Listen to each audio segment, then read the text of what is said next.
Setelah Yesus mendengar berita itu, menyingkirlah ia dari situ dan hendak mengasingkan diri dengan perahu ke tempat yang sunyi. Tetapi orang banyak mendengarnya dan mengikuti dia dengan mengambil jalan darat dari kota-kota mereka. Ketika Yesus mendarat, ia melihat orang banyak yang besar jumlahnya, maka tergeraklah hatinya oleh belas kasihan kepada mereka, dan ia menyembuhkan mereka yang sakit. Menjelang malam, murid-muridnya datang kepadanya dan berkata, "Tempat ini sunyi dan hari sudah mulai malam. Suruhlah orang banyak itu pergi supaya mereka dapat membeli makan di desa-desa." Tetapi Yesus berkata kepada mereka, "Tidak perlu mereka pergi. Kamu harus memberi mereka makan." Jawab mereka, "Yang ada pada kami di sini hanya 5 roti dan 2 ikan." Yesus berkata, "Bawalah kemari kepadaku." Lalu disuruhnya orang banyak itu duduk di rumput. Dan setelah diambilnya 5 roti dan 2 ikan itu, Yesus menengadah ke langit dan mengucap berkat.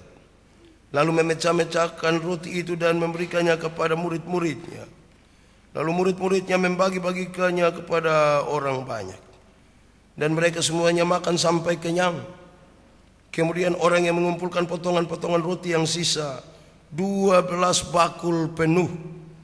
Yang ikut memakan kira-kira 5.000 laki-laki, tidak termasuk perempuan dan anak-anak. Demikian firman Tuhan.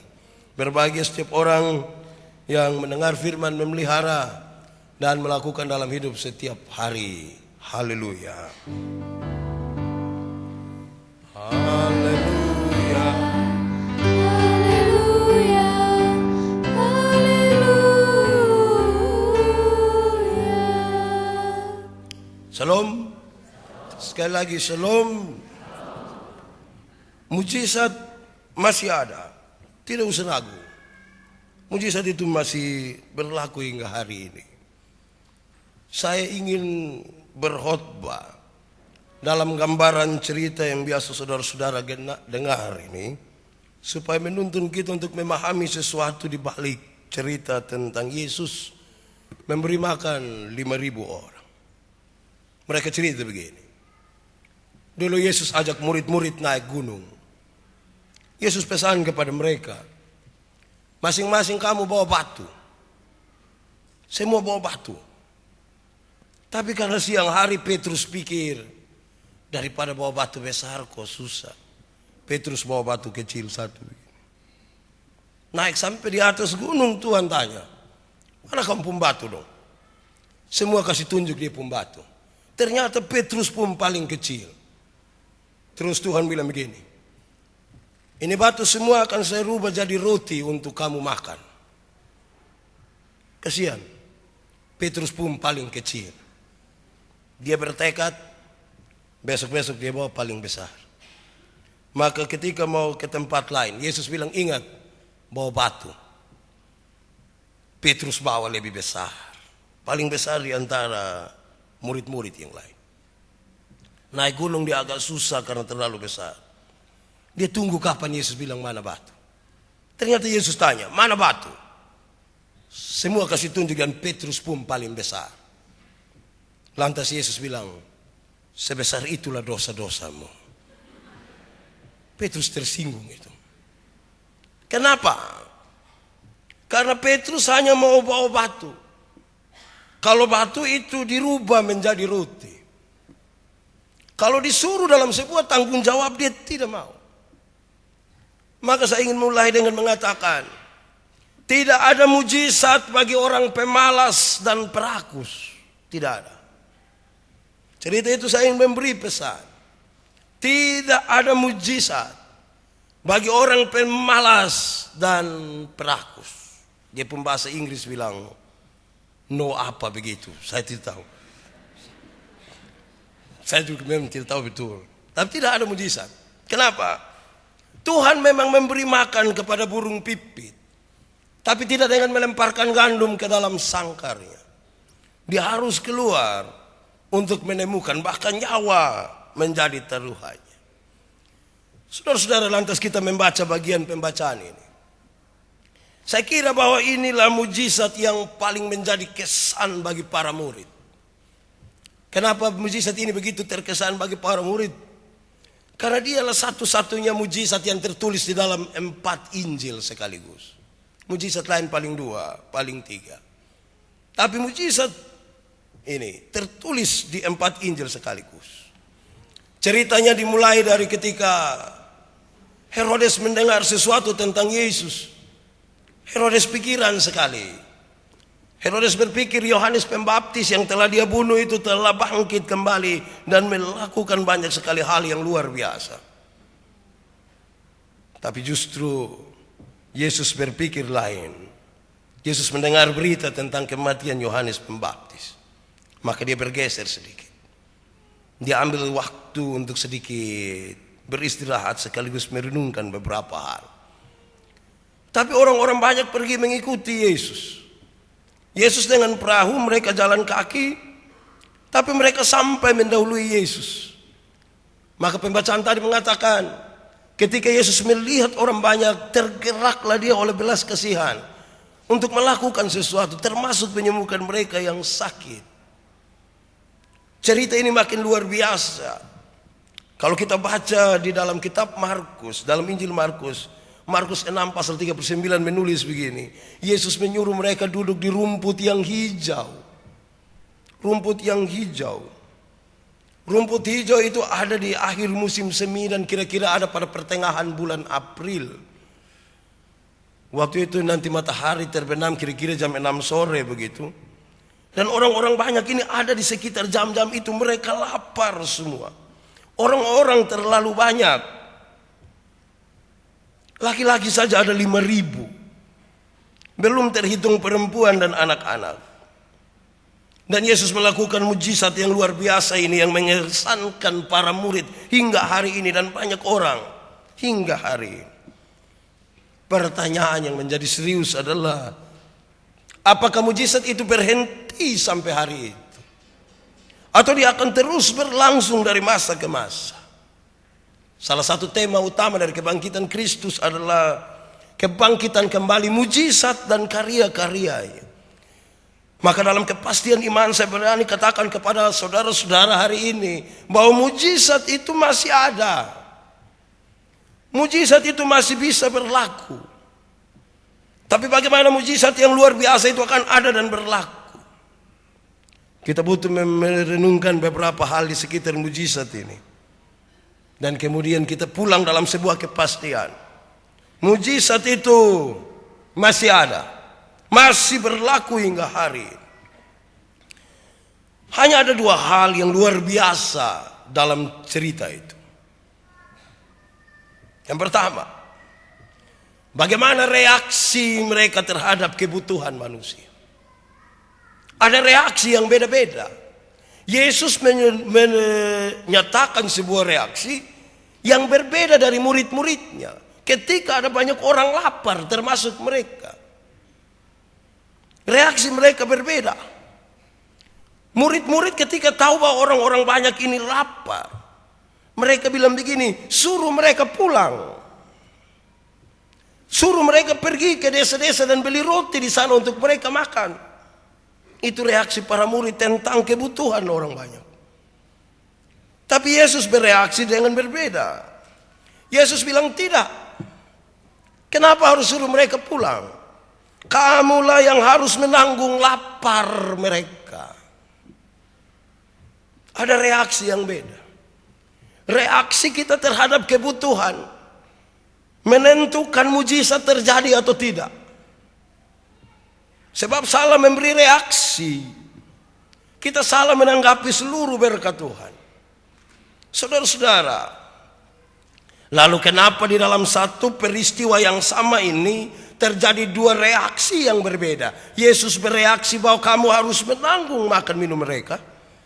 Tapi murid-murid justru bereaksi, suruh mereka pergi.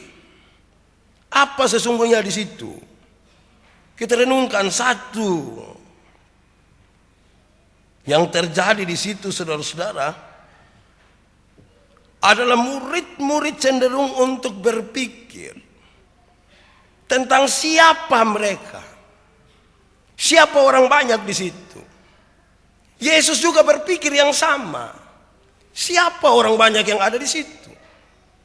Murid-murid berpikir mereka bukan bagian kita. Mereka hanya pendengar. Mereka hanya datang untuk menemukan sesuatu. Yesus berpikir tentang hal yang beda. Yesus merasa mereka bagian langsung dari mereka. Yesus merasa bahwa kalau mereka lapar, Yesus juga lapar. Kalau Yesus juga bisa merasa lapar, orang-orang itu pun merasa lapar. Reaksi yang berbeda ini yang kemudian menunjukkan sebuah mujizat yang luar biasa. Pasti pesannya sederhana.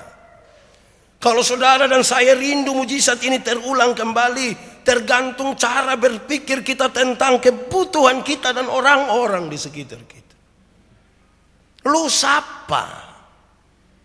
Kalau dia bukan menjadi bagian kita, mujizat tidak ada di situ. Tapi kalau dia menjadi bagian kita, mujizat dibuka kembali kesempatannya untuk terjadi. Mujizat tidak akan terjadi pada orang yang berkata begini, sapu bapak kandung saya tidak urus melu lagi. Mujizat tidak akan terjadi di situ. Tidak akan. Karena dia cenderung memisahkan diri dari orang-orang yang ada di sekitar dia. Tidak bisa mujizat terjadi di situ. Saya pun bapak saya tidak urus.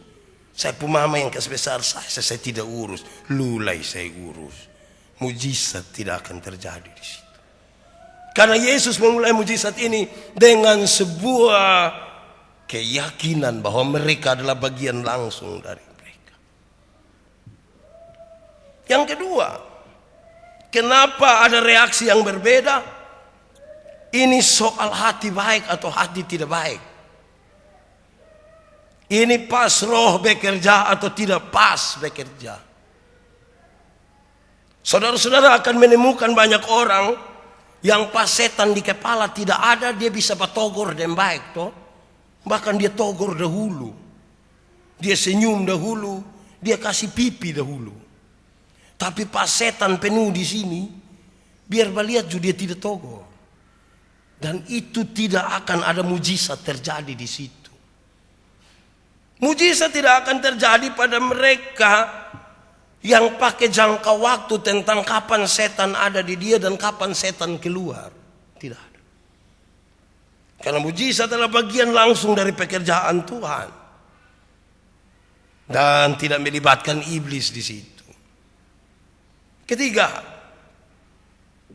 kenapa reaksi mereka terhadap kebutuhan itu menjadi berbeda? Oleh karena ini soal cara pandang mereka terhadap beban atau tanggung jawab. Murid-murid cenderung melihat bahwa orang-orang banyak ini adalah beban.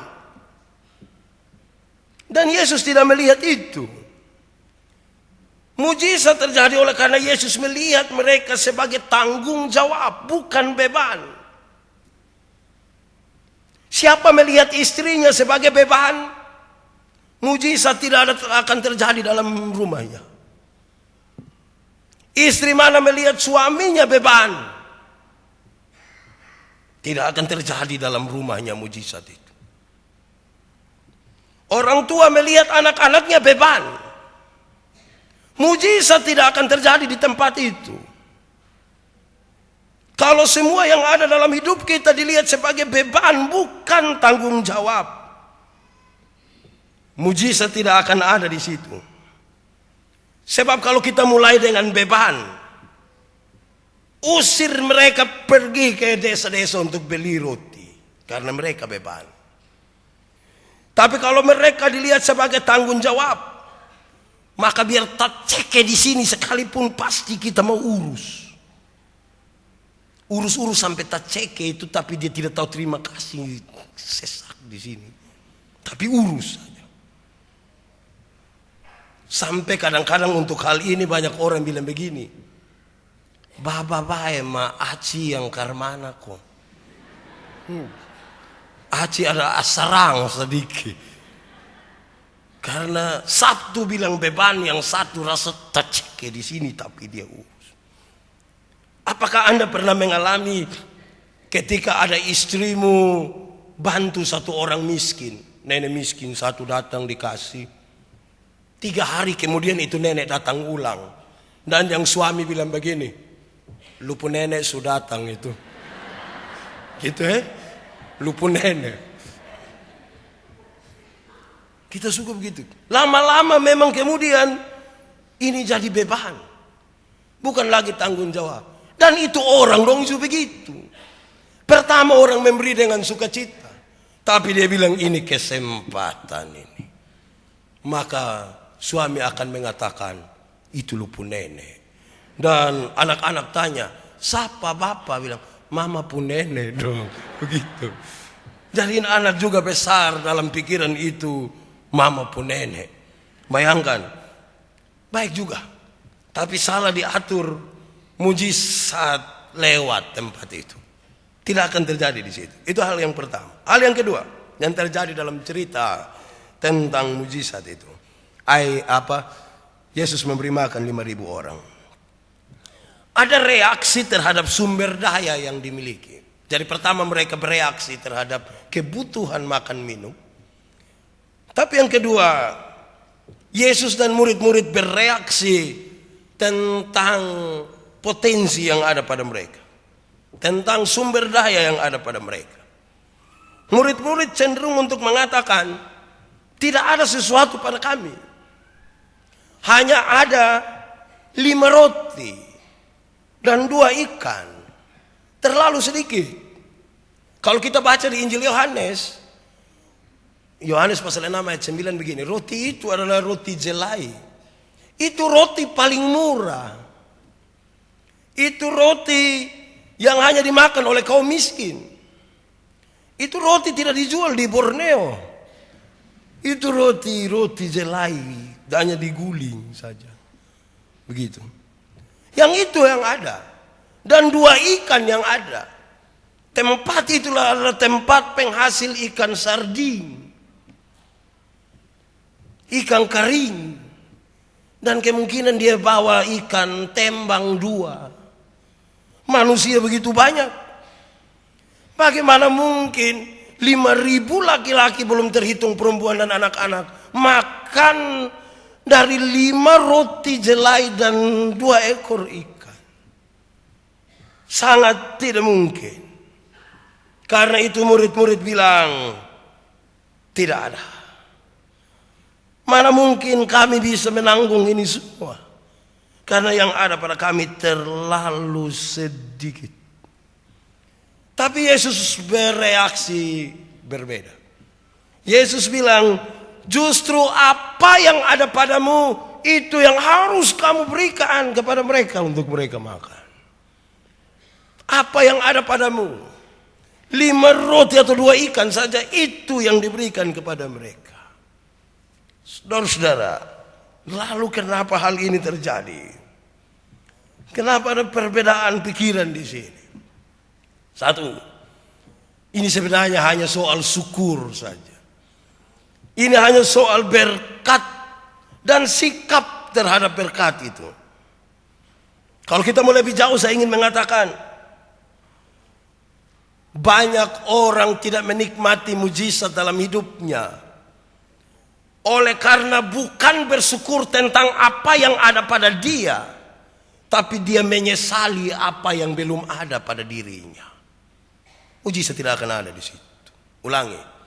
Banyak orang tidak akan pernah mengalami mujizat karena bukan bersyukur tentang apa yang sudah ada pada dirinya, tapi justru menyesali apa yang belum ada. Ada istri masih menyesal karena belum dapat Agnes Monica. Tidak bisa. Tidak bisa itu. Tidak akan ada mujizat di situ. Mensyukuri apa yang ada pada kita sebagai bagian yang Tuhan berikan bagi kita adalah tanda pertama di mana orang membuka pintu lebar-lebar terhadap sebuah mujizat. Sebab tidak bersyukur tentang apa yang ada, tapi menyesali sesuatu yang belum ada, sama dengan gila. Sebab orang gila saja yang tidak melihat apa yang ada pada dirinya, tapi melihat sesuatu yang ada di luar dirinya. Yang Tuhan berikan kepada kita banyak. Sikap kita menjadi soal. Karena itu, pertama-tama kita butuh bersyukur terhadap semua yang Tuhan kasih. Sekali lagi kukatakan kepadamu, bersyukurlah. Kepada remaja dan ibu-ibu saya bilang mereka begini. Senang dan sukacita itu beda. Senang dan sukacita itu beda. Senang itu berkaitan dengan sesuatu yang kita dapat. Saya kasih anak remaja dong 1 juta. Saya tidak kasih, ini contoh saja. Saya kasih 1 juta. Mereka senang karena sesuatu yang saya kasih. Tapi sukacita berkaitan dengan sikap kita terhadap apa yang kita dapat. Menyangkut senang, Alkitab berkata, ada waktu senang, ada waktu susah. Siapa senang, nanti akan susah. Karena waktu senang dan susah diatur. Tapi menyangkut sukacita, Alkitab berkata, bersukacitalah senantiasa. Tidak ada waktu untuk tidak bersukacita. Teruslah bersukacita.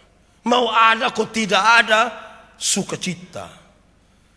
Sebab tanpa sukacita, makan daging ayam terus sekalipun tidak jadi darah daging, dia lewat. Tapi dalam sukacita, makan daun pepaya, minum air hangat, dalam sukacita cocok gumuk. Itu akan menolong kita untuk membangun hidup. Sukacita menjadi dasar pertama. Siapa yang berbahagia? Yang berbahagia adalah mereka yang tahu bersyukur. Sehingga saya ingin mengatakan kepada kita, kalau yang mau cari senang, jangan cari di Tuhan. Siapa mau rindu dapat senang, jangan cari di Tuhan. Tapi siapa rindu bersukacita, mari cari di dalam Tuhan. Ulangi. Mau senang, jangan cari di Tuhan. Cari di game zone itu. Kita senang di situ. Senang. Tapi mau sukacita di dalam Tuhan. Di dalam Tuhan. Sebab apa? Di dalam Tuhan itulah orang menikmati segala sesuatu. Bahkan di titik di mana orang-orang tidak lagi mampu menikmati, orang masih sanggup menikmati. Saya pernah bilang dari tempat ini, saya menampingi seorang suami yang rumah terbakar, dia punya istri mati. Saya pergi sebagai pendeta, saya kutip kata-kata Yesus menurut Matius pasal 5 ayat 4. Luar biasa kalimat itu. Saya pakai suara yang sedikit dikasih berat, wibawanya luar biasa. Saya bilang begini, berbahagialah orang yang berduka cita, karena dia akan dihibur. Bab tua jawab saya bilang, iya. Pak omong begitu ke Pak kalau merasa, nah, wah saya juga pikiran. Saya dulu pikir-pikir apa sesungguhnya ini. Oh, ada sesuatu yang beda. Cara kita menanggapi persoalan kita. Cara kita lebih serius. Bukan soal apa yang sementara terjadi. Saya tanya anak-anak muda, putus cinta itu soal atau tidak? Soal Pak, iya. Akan tambah soal kalau tambah racun 1 gelas. Itu soal tambah. Cara kita lebih serius daripada persoalan yang kita alami. Akhirnya kita sulit menemukan mujizat. Karena kita tidak memulai itu dengan syukur. Mengucap syukurlah senantiasa, setiap waktu. Badan ada bagus-bagus, putih-putih, rambut. Banyak orang lihat saudara-saudara tuh dong makan gigi, kapan dong jadi sama, walaupun tidak akan sama. Tapi syukur sedikit bahwa Anda diberikan lebih. Kalau tidak, kita tidak akan menikmati. Kedua, kenapa mereka beda pikiran begitu? Apakah Anda pernah bertemu dengan satu orang yang dia pun badan di sini tapi dia pun jiwa ada di tempat lain? Orang yang seperti ini tidak akan menikmati mujizat. Karena tidak memahami sesuatu yang ada di sini. Tapi dia berpikir sesuatu yang jauh di sana. Dia hanya membanding hidupnya dengan orang lain. Dia hanya membanding apa yang ada pada dirinya dan keluarga lain. Badannya di sini, jiwanya di tempat lain. Mujizat tidak akan terjadi bagi orang-orang seperti itu. Mujizat hanya akan terjadi bagi orang yang ada di sini dan jiwanya dipastikan ada di sini. Sebab kalau dia ada di sini dia hanya begini.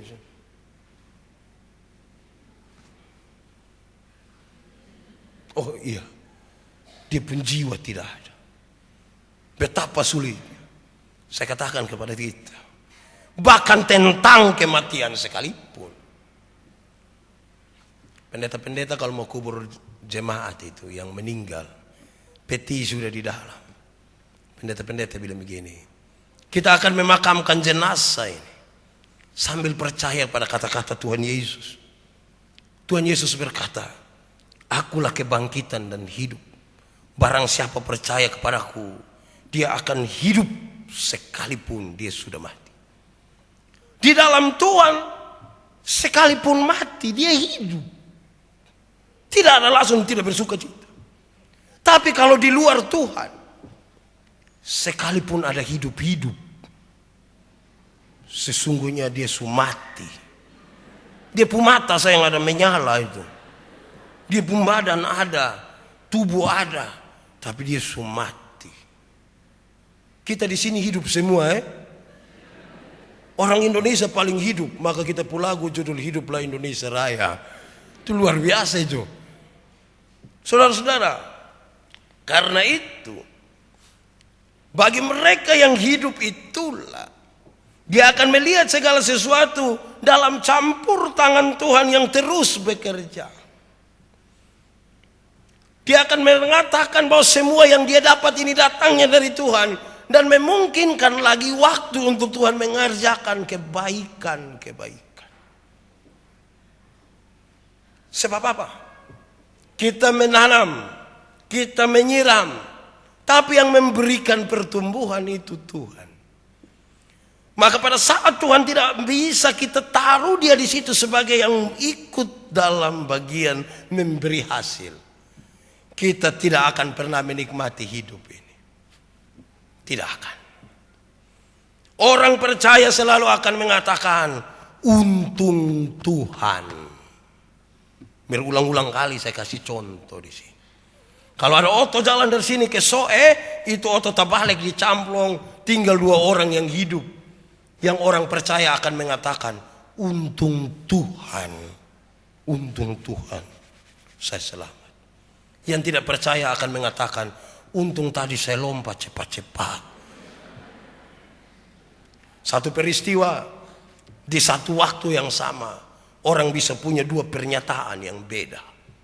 Yang satu yang percaya mengatakan untung Tuhan, tapi yang tidak percaya selalu mengatakan untung saya. Dan karena untung dia merasa tidak perlu ada Tuhan.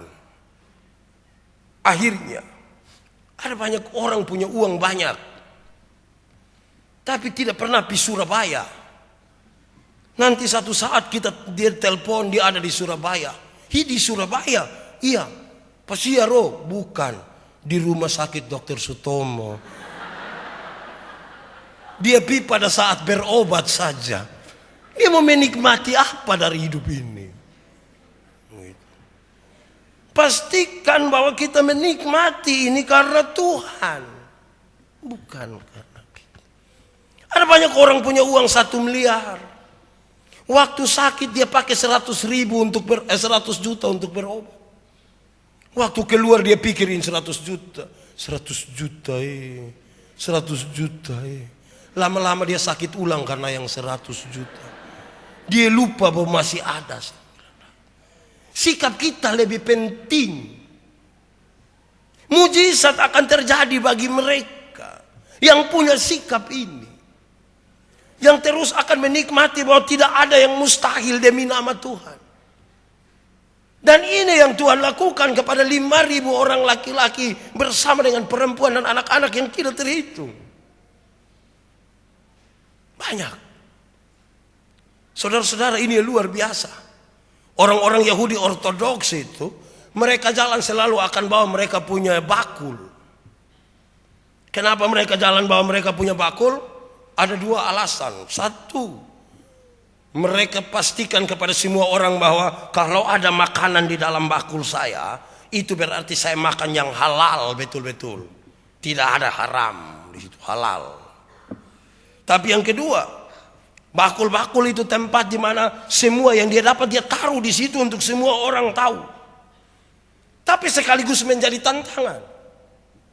Ketika orang lihat apa yang dia dapat ada taruh di situ, dia pun emas, dia pun perak, dia pun seng, dia pun semua taruh di sini. Ada dua hal. Satu, dia terancam jatuh dalam kesombongan. Tapi yang kedua, dia terancam perampokan. Sekarang, apa yang harus dilakukan? Yang harus dilakukan adalah sederhana. Pastikanlah dalam hidup kita bahwa Tuhan yang luar biasa itu mampu untuk mengerjakan lagi mujizat demi mujizat dalam hidup. Mujizat itu hanya akan terjadi bagi orang yang merasa sunai karena buku bambu, suhek itu, dan tidak ada pertolongan. Dan kemudian ada sesuatu terjadi di situ. Tuhan selalu tolong kita di bagian pertama atau bagian terakhir. Banyak orang merasa Tuhan tolong dia di bagian paling terakhir. Tidak. Tuhan rindu menolong saya dan saudara di bagian paling pertama dalam masalah-masalah hidup kita. Tapi kita menempatkan Tuhan di sesi paling terakhir. Kenapa? Karena di bagian pertama kita masih merasa kita mampu sendiri. Di bagian pertama kita merasa kita pun kiu, kita pun segala macam masih mampu. Di bagian pertama kita merasa uang-uang kita, harta kita masih mampu. Maka Tuhan sesaat diam. Nanti ketika kita tidak mampu lagi, begini lidah sepanjang, Yesus tolong. Pada saat Anda mengatakan Yesus tolong, itulah Yesus datang. Harusnya dia lebih cepat. Kita menempatkan dia di bagian terakhir. Dan itu yang membuat kita sulit menikmati karya dan mujizat-mujizatnya. Sekali lagi saya ingin katakan kepada kita, mujizat itu masih ada. Masih berlaku hingga hari ini. Dia yang bekerja pada 2000 tahun yang lalu, dia yang sama bekerja pada hari ini. Supaya apa? Apa yang dikerjakannya dulu dan dinikmati oleh orang-orang waktu itu, dinikmati juga oleh mereka yang percaya pada Tuhan hari ini. Pulanglah saudara-saudara, dan nikmatilah mujizat-mujizat Tuhan yang besar dalam hidupmu. Bukan sesuatu yang mustahil demi nama Tuhan. Tuhan mampu mengerjakan apa saja. Termasuk bagi mereka yang punya masalah paling besar dalam hidupnya sekarang. Tuhan memberkati kita dengan firman-Nya. Mari kita tunduk kepala. Kita